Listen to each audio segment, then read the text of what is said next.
Welcome back to my YouTube channel. ಎಲ್ಲರೂ ಹೇಗಿದ್ದೀರಾ? ಚೆನ್ನಾಗಿದ್ದೀರಾ? ನಾನು ಚೆನ್ನಾಗಿದ್ದೀನಿ, ನೀವೆಲ್ಲ ಸೂಪರ್ ಆಗಿದ್ದೀರಾ ಅಂತ ಭಾವಿಸ್ತಾ ಇವತ್ತಿನ ವಿಡಿಯೋ ಸ್ಟಾರ್ಟ್ ಮಾಡ್ತಾ ಇದ್ದೀನಿ. ಇದು ಕುಕ್ಕಿಂಗ್ ವ್ಲಾಗ್. ಸೊ ಇವತ್ತಿನ ವ್ಲಾಗಲ್ಲಿ ನಾನು ಚಿಕ್ಕಿ ಮಾಡೋದು ಹೇಗೆ, ಶೇಂಗಾ ಚಿಕ್ಕಿನ ಅಂತ ನಾನು ನಿಮ್ಮ ಜೊತೆಗೆ ಶೇರ್ ಮಾಡ್ತೀನಿ. ಅಂದರೆ ಎಲ್ರಿಗೂ ಗೊತ್ತಿರುತ್ತೆ, ಬಟ್ ನಾನು ಯಾವ ರೀತಿ ಮಾಡ್ತೀನಿ ಅಂತ ನಾನು ನಿಮ್ಮ ಜೊತೆಗೆ ಶೇರ್ ಮಾಡ್ತೀನಿ. ಓಕೆನಾ? ಸೊ ವಿಡಿಯೋ ಇಷ್ಟ ಆದರೆ ಲೈಕ್ ಮಾಡಿ, ಹಾಗೆ ನನ್ನ ಚಾನಲ್ನ ಸಬ್ಸ್ಕ್ರೈಬ್ ಮಾಡ್ಕೊಳ್ಳೋದನ್ನು ಮರಿಬೇಡಿ. ಓಕೆನಾ? ಬನ್ನಿ, ತಡ ಮಾಡೋದು ಬೇಡ, ಯಾವ ರೀತಿ ಮಾಡ್ತೀನಿ ಅಂತ ನಾನು ನಿಮ್ಮ ಜೊತೆಗೆ ಶೇರ್ ಮಾಡ್ತೀನಿ. ಮೊದಲಿಗೆ ನಾನು ಎಷ್ಟು ಕ್ವಾಂಟಿಟಿದು ಶೇಂಗಾ ಚಿಕ್ಕಿನ ಮಾಡ್ತೀನಿ ಅಂತ ನಿಮಗೆ ತೋರಿಸ್ತಾ ಇದ್ದೀನಿ. ಏನು ನಾನು ಬೆಲ್ಲ ತೋರಿಸ್ತಾ ಇದ್ದೀನಲ್ಲ, ಅದೇ ಗ್ಲಾಸಲ್ಲೇ 1 ಗ್ಲಾಸು ಹುರಿದಿರೋಂತಹ ಶೇಂಗಾ ತೊಗೊಂಡಿದ್ದೀನಿ. ಹುರಿದ್ಬಿಟ್ಟು ಶೇಂಗಾ ಸಿಪ್ಪೆಯನ್ನು ಪೀಲ್ ಮಾಡಿ ರೆಡಿ ಮಾಡಿ ಇಟ್ಕೊಂಡಿದ್ದೀನಿ. ಆ್ಯಂಡ್ ಅದೇ ಗ್ಲಾಸಲ್ಲೇ 1 ಗ್ಲಾಸ್ ಬೆಲ್ಲನೂ ಕೂಡ ತೊಗೊಂಡಿದ್ದೀನಿ. ನೀವು ಯಾವ ಅಳತೆಯಲ್ಲಿ ಶೇಂಗಾ ತೊಗೊಂಡಿರ್ತೀರೋ ಅದೇ ಅಳತೆಯಲ್ಲಿ ಬೆಲ್ಲ ಕೂಡ ಆ್ಯಡ್ ಮಾಡಬೇಕಾಗುತ್ತೆ. ಆ್ಯಂಡ್ ನಾನು ಈಗ ಬೆಲ್ಲ ತೊಗೊಂಡಿದ್ನಲ್ಲ, ಅದನ್ನ ಒಂದು ಪಾತ್ರೆಗೆ ಹಾಕ್ತಿದ್ದೀನಿ. ಸ್ವಲ್ಪ ದಪ್ಪ ಇರಲಿ ತಳ, ಇಲ್ಲ ಅಂದರೆ ಪಾಕ ಸೀದೋಗೋ ಚಾನ್ಸಸ್ ಇರುತ್ತೆ. ಸೊ ಅದಕ್ಕೆ 1 ಟೇಬಲ್ ಸ್ಪೂನ್ 1 ರಿಂದ 2 ಟೇಬಲ್ ಸ್ಪೂನ್ ನೀರನ್ನ ಹಾಕಿದ್ದೀನಿ. ನೀರನ್ನು ಹಾಕಬಾರ್ದು, ಹಾಕಿದ್ರೂ 1 ಟೇಬಲ್ ಸ್ಪೂನು 2 ಟೇಬಲ್ ಸ್ಪೂನು ಅಷ್ಟೇ ಹಾಕಬೇಕಾಗುತ್ತೆ. ಇಲ್ಲಾಂದರೆ ಪಾಕ ಫುಲ್ ತೆಳುವಾದರೆ ಶೇಂಗಾ ಚಿಕ್ಕಿ ಮಾಡೋದಕ್ಕೆ ಬರೋದಿಲ್ಲ. ಸೊ ಅದಕ್ಕೋಸ್ಕರ 1 ರಿಂದ 2 ಟೇಬಲ್ ಸ್ಪೂನಷ್ಟು ನಾನು ನೀರನ್ನು ಆ್ಯಡ್ ಮಾಡಿದ್ದೀನಿ. ಆ್ಯಡ್ ಮಾಡಿಬಿಟ್ಟು ಇದನ್ನ ನಿಧಾನಕ್ಕೆ ಲೋ ಫ್ಲೇಮ್ ಇಟ್ಕೊಂಡ್ಬಿಟ್ಟು ನಾವು ಪಾಕನ ರೆಡಿ ಮಾಡ್ಕೋಬೇಕಾಗುತ್ತೆ. ಸೊ ಹಾಗಿದ್ದರೆ ಮಾತ್ರ ಪಾಕ ಕರೆಕ್ಟಾಗಿ ಕನ್ಸಿಸ್ಟೆನ್ಸಿ ಬರುತ್ತೆ. ನಾವು ಹೈ ಫ್ಲೇಮಲ್ಲಿ ಇಟ್ಕೊಂಡ್ಬಿಟ್ರೆ ಪಾಕ ಸೀದೋಗೋ ಚಾನ್ಸಸ್ ಇರುತ್ತೆ. ಸೊ ಹುಷಾರಾಗಿ ಮಾಡಬೇಕಾಗುತ್ತೆ. ಆ್ಯಂಡ್ ಇದನ್ನು ಲೋ ಫ್ಲೇಮಲ್ಲೇ ಮಾಡಬೇಕಾಗುತ್ತೆ. ಸ್ವಲ್ಪ ಬೇಗನೆ ಆಗುತ್ತೆ ಹೇಳಬೇಕು ಅಂದರೆ ಶೇಂಗಾ ಚಿಕ್ಕಿನ. ನೀವು ಮನೆಯಲ್ಲೆಲ್ಲ ಎಲ್ರಿಗೂ ಮಾಡ್ಕೊಳ್ಬೋದು, ಆರೋಗ್ಯಕ್ಕೂ ಕೂಡ ಒಳ್ಳೆಯದು. ಆ್ಯಂಡ್ ಹೊರಗಡೆ ತರೋದಕ್ಕಿಂತ ನಾವು ಮನೆಯಲ್ಲೇ ಬೆಲ್ಲ ಉಪಯೋಗಿಸಿ ಮಾಡ್ಬೋದು. ನಾವು ಹೊರಗಡೆ ತರಬೇಕು ಅಂತಂದರೆ ಹೊರಗಡೆಗೆಲ್ಲ ನಮಗೆ ಶುಗರ್ ಹಾಕಿ ಮಾಡಿರೋಂತಹ ಶೇಂಗಾ ಚಿಕ್ಕಿ ಸಿಗುತ್ತೆ, ಆ್ಯಕ್ಚುಲಿ ಚಿಕ್ಕಿ ಸಿಗುತ್ತೆ. ಸೊ ಅದಕ್ಕೋಸ್ಕರ ಮನೆಯಲ್ಲೇ ಹೀಗೆ ಹೆಲ್ದಿಯಾಗಿ ಬೆಲ್ಲನ ಬಳಸ್ಬಿಟ್ಟು ಮಾಡೋದು ಆರೋಗ್ಯಕ್ಕೆ ಒಳ್ಳೆಯದು. ಆ್ಯಂಡ್ ಪಾಕ ರೆಡಿ ಆಗ್ತಾಯಿದೆ. ಆ ಸೈಡಲ್ಲಿ ಅದ್ರ ಜೊತೆಗೆ ನಾವು ಮುಂಚೆನೇ ರೆಡಿ ಮಾಡಿ ಇಟ್ಕೊಂಡಿರಬೇಕು. ಇದು ನಾನು ಚಪಾತಿ ಲಟ್ಸೋಂತಹ ಕಲ್ಲು, ಆ ಕಲ್ ಮೇಲೇ ನಾನು ತುಪ್ಪ ಸವರಿಬಿಟ್ಟು ಇಟ್ಟಿದ್ದೀನಿ, ರೆಡಿ ಮಾಡಿ ಇಟ್ಕೊಂಡ್ಬಿಟ್ಟಿದ್ದೀನಿ.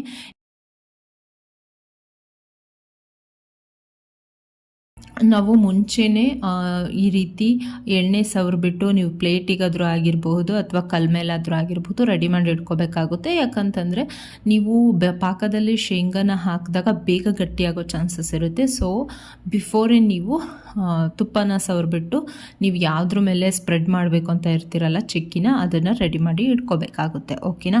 ಸೊ ಇದು ಒಂದು ನೆನಪಲ್ಲಿರಲಿ. ಅದ್ರ ಜೊತೆಗೆ ಇನ್ನೊಂದು ಟಿಪ್ ಏನಪ್ಪ ಅಂದರೆ, ನಾವು ಆರ್ಗ್ಯಾನಿಕ್ ಬೆಲ್ಲನ ಯೂಸ್ ಮಾಡಿಬಿಟ್ಟು ನಾವೇನಾದರೂ ಚಿಕ್ಕಿ ಮಾಡೋಕ್ಕೋದ್ರೆ ಹದ ಕರೆಕ್ಟಾಗಿ ಬರೋದಿಲ್ಲ. ಸೊ ನಾರ್ಮಲ್ ಬೆಲ್ಲನ ತೊಗೊಂಡು ನಾವು ಚಿಕ್ಕಿ ಮಾಡಬೇಕಾಗುತ್ತೆ. ಆ್ಯಂಡ್ 2 ಟೇಬಲ್ ಸ್ಪೂನಷ್ಟು ತುಪ್ಪನ ಮಿಕ್ಸ್ ಮಾಡಿದೆ ನಾನು.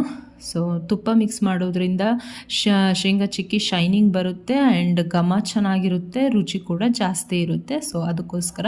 ಆ್ಯಂಡ್ ಇವಾಗ ಪಾಕ ಬಂದಿದೆನಾ ಅಂತ ಕನ್ಸಿಸ್ಟೆನ್ಸಿ ನಿಮಗೆ ತೋರಿಸ್ತಾ ಇದ್ದೀನಿ. ಇದು ಆಲ್ಮೋಸ್ಟ್ ಕರೆಕ್ಟಾಗಿರೋಂತಹ ಕನ್ಸಿಸ್ಟೆನ್ಸಿ. ಅದನ್ನು ಕೈಯಲ್ಲಿ ಇಟ್ಕೊಂಡು ನಾವು ಹಿಂಗೆ ಸ್ಪ್ರೆಡ್ ಮಾಡಿದಾಗ ಗಟ್ಟಿಯಾಗಿರಬೇಕು. ಆ್ಯಂಡ್ ಅದನ್ನು ತಿರ್ಗಾ ನಾವು ಆ ನೀರಲ್ಲಿ ಬಿಟ್ಟಾಗ ಟಣ್ ಅಂತ ಸೌಂಡ್ ಬರಬೇಕು. ಸೊ ಆವಾಗ ಅದು ಕರೆಕ್ಟಾಗಿ ಕನ್ಸಿಸ್ಟೆನ್ಸಿ ಇದೆ ಅಂತ ಅರ್ಥ. ಸೊ ಇವಾಗ ನಾನು ಸ್ಟವ್ ಆಫ್ ಮಾಡ್ಕೊಂಡ್ಬಿಟ್ಟು ಶೇಂಗಾನ ಮಿಕ್ಸ್ ಮಾಡ್ಕೋತಾ ಇದ್ದೀನಿ. ಸ್ಟವ್ ಆನ್ ಇರಬಾರ್ದು, ಆಫ್ ಮಾಡಿಬಿಡ್ಬೇಕು, ಇಲ್ಲಾಂದರೆ ಅದು ಮತ್ತೆ ಹೊತ್ತೋ ಚಾನ್ಸು. ಆ್ಯಂಡ್ ಮತ್ತೆ ಬೆಲ್ಲ ಹೇರಿ ಪಾಕ ಬಂದುಬಿಡುತ್ತೆ, ಜಾಸ್ತಿ ಬಂದುಬಿಡುತ್ತೆ. ಅದಕ್ಕೋಸ್ಕರ ಆಫ್ ಮಾಡಿಕೊಂಡು ನಾನು ಶೇಂಗಾನ ಆ್ಯಡ್ ಮಾಡಿದೆ. ಆ್ಯಂಡ್ ನೀವು ಇದಕ್ಕೆ ಬೇಕಂದರೆ ಏಲಕ್ಕಿ ಪುಡಿ ಕೂಡ ಆ್ಯಡ್ ಮಾಡ್ಕೋಬಹುದು. ನಾನು ಆ್ಯಡ್ ಮಾಡಿಲ್ಲ, ನಿಮಗೆ ಬೇಕಾದರೆ ಆಪ್ಷನಲ್ ಆಗಿ ನಾನು ನಿಮಗೆ ಹೇಳಿದ್ದು, ನೀವು ಬೇಕಂದರೆ ಆ್ಯಡ್ ಮಾಡ್ಕೋಬಹುದು. ಆ್ಯಂಡ್ ಇವಾಗ ಕರೆಕ್ಟಾಗಿ ಚೆನ್ನಾಗಿ ಮಿಕ್ಸ್ ಮಾಡಿಬಿಟ್ಟು ಈ ರೀತಿ ಇವಾಗ ಕಲ್ ಮೇಲೆ ಸ್ಪ್ರೆಡ್ ಮಾಡ್ತಾ ಇದ್ದೀನಿ. ಸೊ ನೋಡಿ, ಅಷ್ಟು ಬೇಗ ಅಂದರೆ ಅಷ್ಟು ಬೇಗ ಗಟ್ಟಿಯಾಗಿಬಿಡುತ್ತೆ. ಅದಕ್ಕೋಸ್ಕರನೇ ನಾನು ಹೇಳಿದ್ದು ಮುಂಚೆನೇ ರೆಡಿ ಮಾಡಿ ಇಟ್ಕೋಬೇಕು ಅಂತ ಹೇಳಿಬಿಟ್ಟು. ಓಕೆನಾ? ಸೊ ತುಂಬ ಈಸಿ, ಸುಲಭವಾಗಿ ಕಡಿಮೆ ಸಮಯದಲ್ಲಿ ನಾವು ಶೇಂಗಾ ಚಿಕ್ಕಿನ ಮನೆಯಲ್ಲೇ ಮಾಡಬಹುದು. ಸೊ ಆರೋಗ್ಯಕ್ಕೂ ಕೂಡ ಒಳ್ಳೆಯದು. ಆ್ಯಂಡ್ ಎಲ್ಲರಿಗೂ ಚಿಕ್ಕವರಿಂದ ಹಿಡಿದು ದೊಡ್ಡವ್ರಿಗೂ ಕೂಡ ಶೇಂಗಾ ಚಿಕ್ಕಿ ಇಷ್ಟನೇ. ಸೊ ನಾನು ಈ ರೀತಿಯಾಗಿ ಮಾಡ್ತೀನಿ ಯಾವಾಗಲೂ. ಸೊ ನಿಮ್ಮ ಮನೇಲಿ ನೀವು ಟ್ರೈ ಮಾಡಿ. ಆ್ಯಂಡ್ ಯಾರಾದರೂ ಫಸ್ಟ್ ಟೈಮ್ ಟ್ರೈ ಮಾಡ್ತಿದ್ದೀರಾ ಅಂದರೆ ಸ್ವಲ್ಪ ಕ್ವಾಂಟಿಟಿಯಲ್ಲಿ ಟ್ರೈ ಮಾಡಿ, ಖಂಡಿತ ನಿಮಗೆ ಚೆನ್ನಾಗಿ ಬರುತ್ತೆ. ಚಿಕ್ಕಿ ಚೆನ್ನಾಗಿ ಬರುತ್ತೆ. ಆ್ಯಂಡ್ ಇವಾಗ ಚೆನ್ನಾಗಿ ಸ್ಪ್ರೆಡ್ ಮಾಡಿ ಇದನ್ನು ಒಂದು 5 ಮಿನಿಟ್ಸ್ ಹಾಗೆ ಬಿಡಬೇಕು. 5 ಮಿನಿಟ್ಸ್ ಹಾಗೆ ಬಿಡೋದಕ್ಕಿಂತ ಮುಂಚೆನೇ ನಾವು ಕಟ್ ಮಾಡಿ ಅಂದರೆ ಲೈಕ್ ಮಾರ್ಕ್ ಮಾಡಿರಬೇಕು. ಹಾಗಿದ್ರೆ ಮಾತ್ರ ನಮಗೆ ಲಾಸ್ಟಿಗೆ ಅದು ಫುಲ್ಲು ಡ್ರೈ ಆದಮೇಲೆ ನಮಗೆ ಕರೆಕ್ಟ್ ಶೇಪಲ್ಲಿರೋ ಚಿಕ್ಕಿ ಸಿಗುತ್ತೆ. ಸೊ ಅದಕ್ಕೋಸ್ಕರ ಮೊದಲೇ ಮಾರ್ಕ್ ಮಾಡಿಟ್ಟಿರಬೇಕು. ಆ್ಯಂಡ್ ನಾನು ನಿಮಗೆ ತೋರಿಸ್ತಾ ಇದ್ದೀನಿ ನೋಡಿ, ಹೇಗೆ ಕೈಗೆ ಹಾಗೆ ಬರ್ತಾಯಿದೆ, ಅಷ್ಟು ಚೆನ್ನಾಗಿ ಕ್ರಿಸ್ಪಿಯಾಗಿ ಕುರು ಥರ ಒಂಥರ ಚೆನ್ನಾಗಿ ಬಂದಿದೆ ಅಂತಲೇ ಹೇಳ್ಬೋದು. ಆ್ಯಂಡ್ ಇವಾಗ ಕಟ್ ಮಾಡ್ತಾ ಇದ್ದಿದ್ದು ವಿಡಿಯೋ ಸ್ವಲ್ಪ ಕ್ಲಿಪ್ಪಿಂಗು ಕಟ್ಟಾಗಿಬಿಟ್ಟಿತ್ತು, ನಾನು ರೆಕಾರ್ಡ್ ಆಗಿರಲಿಲ್ಲ. ಸೊ ಅದಕ್ಕೋಸ್ಕರ ಮತ್ತೆ ರೆಕಾರ್ಡ್ ಮಾಡ್ತಾ ಇದ್ದೀನಿ. ನೋಡ್ತಾ ಇದ್ದೀರಲ್ಲ ಎಷ್ಟು ಸುಲಭವಾಗಿ ಚಿಕ್ಕಿನ ಕಟ್ ಮಾಡೋದಕ್ಕೆ ಬರ್ತಾ ಇದೆ ಅಂತ. ಆ್ಯಂಡ್ ಎಷ್ಟು ಕ್ರಿಸ್ಪಿಯಾಗಿ ಎಷ್ಟು ಚೆನ್ನಾಗಿ ಬಂದಿದೆ ನೀವೇ ನೋಡ್ತಾ ಇದ್ದೀರಲ್ಲ. ಸೊ ನಿಮ್ಮನೇಲಿ ನೀವು ಕೂಡ ಟ್ರೈ ಮಾಡಿ, ಓಕೆನಾ. ನೋಡಿ ಈ ರೀತಿಯಾಗಿ ಬರಬೇಕು ಶೇಂಗಾ ಚಿಕ್ಕಿ.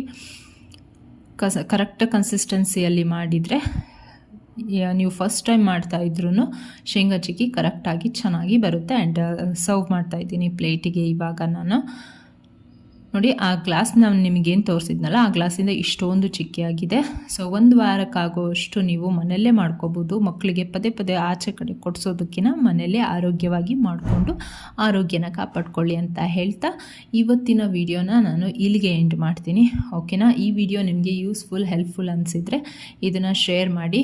ಆ್ಯಂಡ್ ನೋಡ್ತಾ ಇದ್ದೀರಲ್ಲ ಚಿಕ್ಕಿ, ನೋಡಿದ ತಕ್ಷಣ ಬಾಯಲ್ಲೇ ನೀರು ಬರುತ್ತೆ. ಸೊ ನಿಮ್ಮನೇಲಿ ತಡ ಮಾಡದೆ ನೀವು ಟ್ರೈ ಮಾಡಿ ಹೇಗೆ ಬಂತು ಅನ್ನೋದನ್ನು ಕಮೆಂಟ್ ಮೂಲಕ ತಿಳಿಸಿ, ಓಕೆನಾ. ಮತ್ತೆ ಸಿಗ್ತೀನಿ ಹೊಸ ವಿಡಿಯೋ ಜೊತೆ, ಮತ್ತೊಂದು ವಿಡಿಯೋ ಜೊತೆ. ಬರಲಾ, ಬಾಯ್, ಲಾಟ್ಸ್ ಆಫ್ ಲವ್.